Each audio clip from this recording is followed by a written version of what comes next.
In this video, we'll learn how to recreate entirely the lockpick system from Dying Light. If you want to learn more about Unreal Engine 4 and all types of game development related stuff, start right now by subscribing. And now, let's get into the tutorial. We are going to start this tutorial in the first person template. This is almost the default for me, but what I did is to delete every touch input and gamepad input from the blueprint of the character, and also all the components that I didn't need, and also in the construction script, the entire blueprint. And then I added a door, a blueprint door. And what this does is basically going to have a custom event which is going to open the door. Here you can put whatever you want. It doesn't have to be this exact event, but if you want to copy it, let's go over it real quick. So basically, first we're going to have an opened state. We're going to check if it's open or not. If it's not, we are going to open it. And what we'll do is to interpolate with a timeline which has two keyframes from 00 to 0.51, to interpolate from 0 to 90 and set the relative rotation, right? And then from false, we are going to set the opened boolean back to false, and we are going to reverse the timeline, which basically means we go from 90 to 0 once again. Okay, now let's go real quick and get here begin play. Okay, event begin play, and let's create some variables. The first one is going to be a boolean, and I'm going to call it a locked state, because this is going to represent if our door is locked or unlocked by default. And because we want to be able to access this very easily in the editor, let's click on this eye right here, or enable instance editable, and that means that we are now going to be able to go to this door, and here under default locked state we can change this. Okay, let's go back to the blueprint, and in here we are going to have a branch, and we are going to check if locked state is true or not. If it's false, we are not going to have to deal with any lockpicking systems or not, right? We only want to do that from true. And what we'll have to do in this case is to see between what range we want to be able to pick the door. So in order to do that, let's create a float array. I'm going to call it lockpick range. Okay, let's go to float and select an array, like the array one. Now let's add two values. We are not going to set them, and what we'll do is to get lockpick range, set array element, and the first one is going to have a random float. So let's get random float in a range. Minimum 0, maximum 160. I'm going to explain later why it is only 160 and not 180. Plug this in item. And then let's get once again the array, set array element. Now let's set index to 1 because we have 2 and we all know that arrays start from 0. And then for the item of the second element, we are going to get the first element, and to this one we are going to add another float. Just plug this in here for now. And now we want to see what float you want to plug in here. Well, for my system, what I plan to do is to do this based on difficulty. So in order to do that, first we'll have to create a new enumeration. Let's go to content browser, right click, blueprints and enumeration. I'm going to call it enum underline difficulty. Okay, let's create 4 new enumerators. The first one is going to be easy, second one medium, third one hard, and fourth one very hard. Save and close it down. Now let's create a new variable, difficulty, call it like this. And then the variable type is going to be enumerator difficulty. Get this in the graph, and then have a switch. Actually, we are not going to have a switch, we are going to have a select node. So type select, not from difficulty, so just right click anywhere and type select, plug difficulty in index, and then plug the return value in the float plus float. So now we can choose what floats we want to add to this to the first element based on what we choose the difficulty to be. So let's go to easy and type 20, medium 15, hard 10, and very hard 5, right? So with increased difficulty, we are going to have a smaller range in which we can pick the lock. And in order to be able to edit this very easily, just as the locked state, let's go difficulty and enable instance editable, or once again click on the eye. Let's compile, and that should be everything we have to do in the door. Let's close this down and go on and create something else. So let's go to the door, select it, let's check locked state, and then go to difficulty and set easy or whatever you want. I'm also going to get another one. I'm going to copy and paste it and set the locked state to false. Now let's go in the first person character, event graph, and let's see how we can open an unlocked door. Let's go to begin play. Then let's get a set timer by function name. And now let's go here and create a new custom event. I'm going to call this check interactable, copy the name and plug this in function name, looping and time 0.5. So basically every 0.5 seconds this custom event is going to be called. And keep in mind one thing, this tutorial is not only about doors, you can also add crates and whatever else you have, but I only had doors. And what you can do for the door is to go here and you can reparent the class from actor, create a blueprint, master interactable, and from there create as many as you want, other doors, other types of locks, or whatever else you want. Okay, back to check interactable.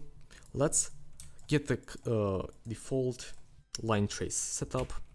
So first person camera, get world location, then get forward vector, multiply this by 500, and then add them together, vector plus vector. Okay, now let's get a line trace by channel. Okay, plug in start the world location, and in end the vector plus vector. Let's set the draw debug type for duration so we can see it. Okay, now from return value we are going to get a branch. This means this is going to check if we hit anything or not, and if we did, we are going to break the hit result. We are going to go to hit actor, cast to blueprint door. If this was to be the master class for the blueprint door, then you would cast to that, not to the child. And then let's promote the as blueprint door to a variable, interactable actor. Yeah, let's call it interactable actor. Okay, and maybe you can also straighten this up. That should be just fine. Let's compile and let's go to play. And now we should be able to see the line traces. You can see these red lines. If now I'm going to go over my door, it seems that we are not going to hit it. And I know exactly why. Let's go in blueprint door, go to the static mesh, open it. And now let's go to collision. And then we can here add bulk simplified collision, or you can go and add auto convex collision, which is very precise. You can apply it, you can do whatever. If you have custom collision for your door or whatever you have, go on and do that. Let's play once again, and now we can see that we are hitting the door with the red dots, and also we have a green line behind it, which means we penetrated the door, so we can't go through it with the line trace. Okay. Let's go once again to the first person character, and now what we are going to do is to go to edit, project settings, and add an input action. Going to call this interact, and I'm going to bind it to my E button. Let's see here, E button, interact. I'm going to get my interactable actor and get locked state. Okay, when pressed, I'm going to check if this is locked or not. If it's not locked, what I'll do is to call the open door function. Okay, but first of all, what we want to do is to check if interactable actor is valid. So we are going to get a variable, get is valid, and if it is valid, we are going to open the door. So let's go to the right door because this is unlocked, and press E. And you can see it opening. If I'm going to press it once again, it is going to close down. So now what we have to do is to see how we are going to implement the lockpicking system. So what we are going to create now is going to be UI. So let's go on and create two new widget blueprints. The first one is going to be called widget underline lockpick, and then the other one is going to be called widget underline small lock. Let's go to, I have already a folder here, lockpick, which has all the images. Let me show them to you real quick, and you will be able to download these from the description below if you don't have your own images, but I highly suggest making your own so they look better. So I have a main lock, a pin, a pocket knife, and a small lock. This one is going to rotate with the pocket knife and the pin, and pay close attention to how the pin is created on the horizontal axis with this outside thing in the middle, right? So then if we are going to rotate this 180 degrees, this is going to go on the right side, but it's still going to be horizontal, right? You need to make sure you have this set up the same way. Then make sure you have no mipmaps. Now let's close it down. Let's go to widget lockpick and add a blur. First, let's add a background blur. Set this with the bottom right corner anchor. Let's set all the offsets to 0. So this is going to cover the entire screen. And the blur strength is going to be 20. Maybe that's a little bit too much. Let's go with 50. Now let's add an image. Let's go to it, set the anchor in the middle. For me, the position is going to be minus 150 by minus 150 with the sizes 300 by 300. If you have your own images, then to get the position so it's centered, what you have to do is to go to size X, make it negative and divide by 2. As well for size Y, make it negative and divide it by 2. For the brush, we are going to get a main lock, put this in the brush, and now this is almost done. Let's close it down and go to widget small lock. Let's set the fill screen to custom and set the width and height to 200 by 200. Let's get an image. Make sure that the anchors are in the middle. Position minus 50 by minus 50 and size is 100 by 100. And as the name of the widget says, we are going to get a small lock. Plug this in the brush. Then let's get another image. This one is going to be the pin. Let's go and get the pin. Set the anchors in the middle and the size 400 by 400 for me. And now we will have to put this somewhere a little bit above the anchor. Something like this should be just fine. Then let's select the pocket knife and get another image. The brush is going to be the pocket knife, as I said. Positions don't really matter. The size is though very important, 93 by 343. Okay, and now we have to put it somewhere below the middle anchor. And also I want to tilt it, so we'll have to go and search for angle and set the angle to 20. Now let's reposition it, and that should be just fine. That's pretty much everything we have to do. Let's leave the angle from here. Now let's create an animation. Actually, no, we don't have to create an animation here. We have to go back to the other widget. So in the palette, let's go to user created and select the new widget. So widget small lock. Put this in the canvas right below the image. Now we will have to drag this around. Okay, let's make the size a little bit bigger so we can drag it better around. Set the anchors in the middle, and now the position minus 100 by minus 100. That is not going to do it because we have to set it above, right in the middle of this circle, but it is going to help us position it. Alright, and now what we'll have to do is to create an animation, as I said. I'm going to call this fade in / out. Let's go to the timeline and select all of these components and add them to the timeline. Now let's go on and get render opacity. And now we want to start with the render opacity 0. And 0.5 seconds later, go to 1. Okay, compile. And now, without having the animation selected, let's select all of these components again, go to render opacity, and by default set this to 0. Let's compile. Now let's go in the first person character. Here let's go to event begin play, create a widget, and now we are going to get the widget lockpick, promote this to a variable, and I'm going to call this widget underline lockpick, and then let's add to viewport. And let's play the game real quick.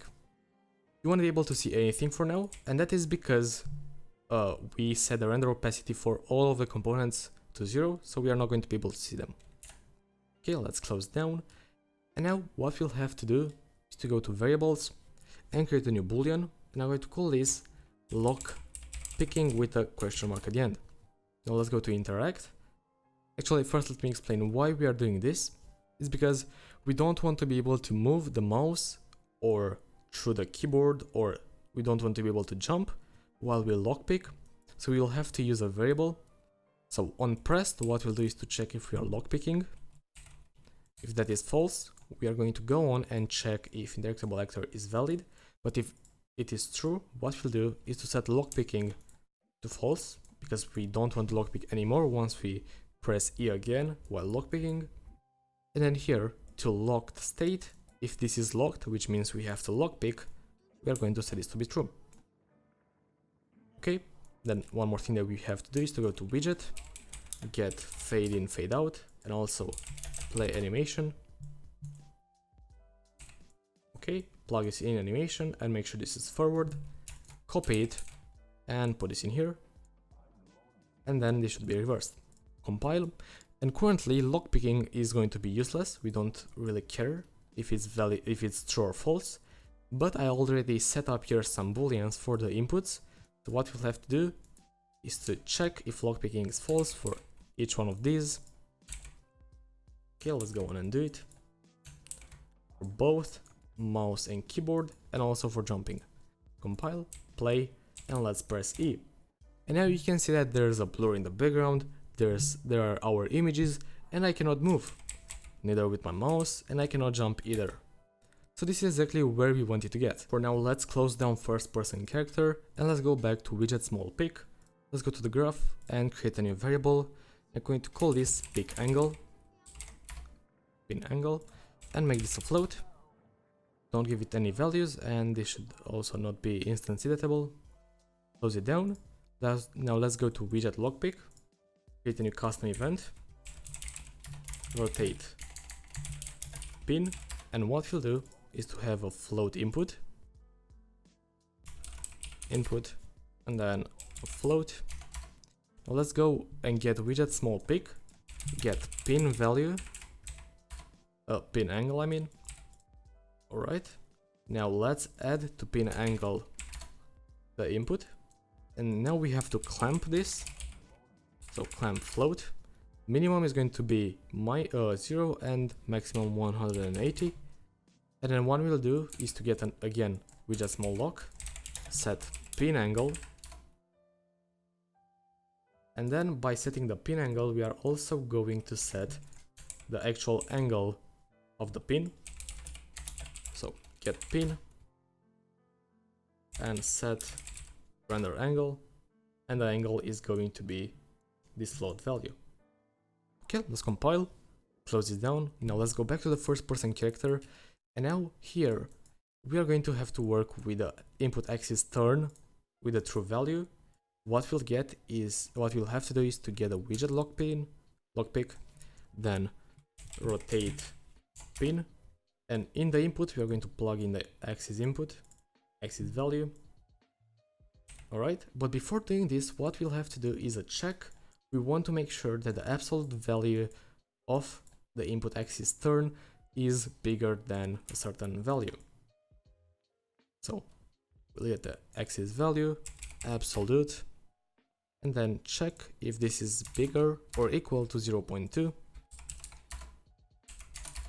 Okay, and if that is true, then we are going to add the value to the angle. The reason that we are going to have this check here is because we don't want to rotate the pin on every small movement, right? Because there might be some, he just moves a little bit the mouse, and then he is going to move the angle pin just a little bit, that he's not going to be able to unlock the door anymore. Let's go on and play the game, press E, and now let's rotate the mouse, and now you can see it rotating. Okay, and with the clamp that we just did, you can see this is not going anymore down from 0, so it's going to stay horizontal on the left side. And if we go on the other side, this is only going to go up until 180. What we have to make now is to see how we can have the player check how close he is to unlocking the door, and if he actually can unlock the door. So the first thing that we'll have to do is to go to Edit, Project Setting, and add a new input action, which I already have, try lock on the button A. Now let's go on and have here try lock. Alright, and we will need to check if we are actually lock picking, because if we are not, then we are clearly moving, which means we don't want to do anything on the A button. Okay, let's get a new boolean, is trying lock. On pressed, we are going to have this set to true, and on release, we are going to have this to false. And the reason that we want to have this boolean here is simply because we don't want to be able to rotate the pin while trying the lock.